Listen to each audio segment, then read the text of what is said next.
We are going to understand a very important and a very beautiful sum based on sphere.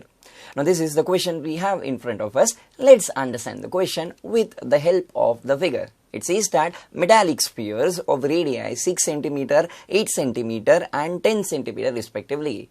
Now we have got three spheres. So observe, this is the first sphere whose radius is 6 cm. We have got the second sphere whose radius is 8 cm and we have got the third sphere whose radius is 10 cm.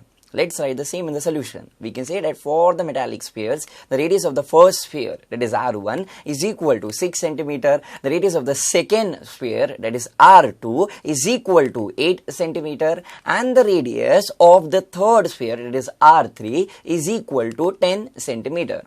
Further, it says that these metallic spheres are melted. So now let us understand the process of melting of these three metallic spheres.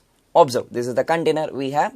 All the three metallic spheres now will take inside the container, and now the process of melting can be started. So observe, this is the process of melting which is happening. Next, it says that these metallic spheres after melting are getting converted into a single solid sphere. So observe, these metallic spheres we have got now a bigger single solid sphere. It says that find the radius of the resulting sphere. So now we have to find the radius of the resulting sphere, which we can assume as capital R. Now my dear students, understand one thing. If the metallic spheres are melted and recasted to form a single solid sphere, what is the relation between the volume of the three metallic spheres and the volume of the single solid sphere?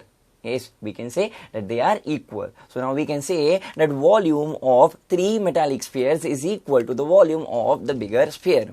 Now let's start the solution. First we can say let the radius of the new sphere be capital R centimeter.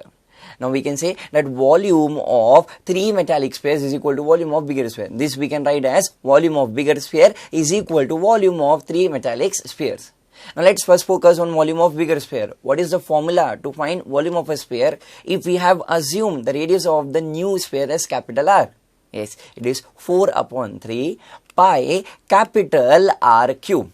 Next, it says that volume of three metallic spheres. Now again, what is the formula to find volume of a sphere? Yes, it is 4 by 3 pi R cube. So now if we have assumed the radius of the first sphere is R1, we can say it is 4 upon 3 pi R1 cube.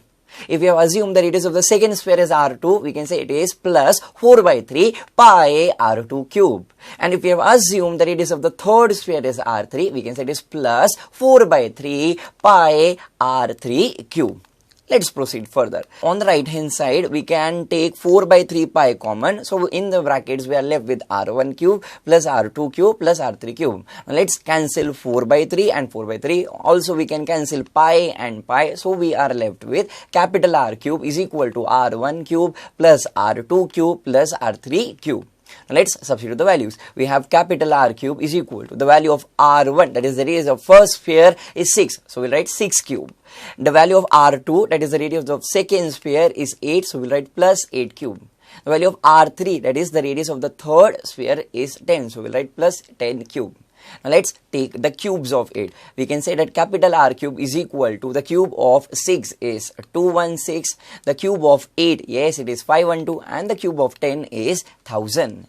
Let's proceed further, and now we can add 216, 512 and 1000. If we'll add 216, 512 and 1000, the answer which we get is 1728. Now let's take the cube roots on both the sides to get the value of capital R. We can say that capital R is equal to cube root of 1728. Now let's calculate the factors of 1728. First we can divide it by 2, so we have 864. Again we can divide it by 2, so we have got, yes, 432. Again it can be divided by 2, so we have, yes, 216. Again we can divide it by 2, so we are left with 108. Again it can be divided by 2, so we are left with 54. Again it can be divided by 2, so we are left with 27. Now it can be divided by 3, so we are left with 9 there. Again it can be divided by 3, so we are left with 3 there. So it is 3 ones as the last factor. So now the factors which we have, we can write inside the cube root. So we can write that r is equal to cube root of, the factors are 2 into 2 into 2 into 2 into 2 into 2 into 3 into 3 into 3. Now if we take the cube roots on both the sides, we can say that capital R is equal to 2 into 2 into 3. Now 2 into 2 into 3 is equal to, yes, 12 centimeter. So we can say therefore the radius of the resulting sphere is 12 centimeter. A very simple sum, at the same time very beautiful sum. Thank you.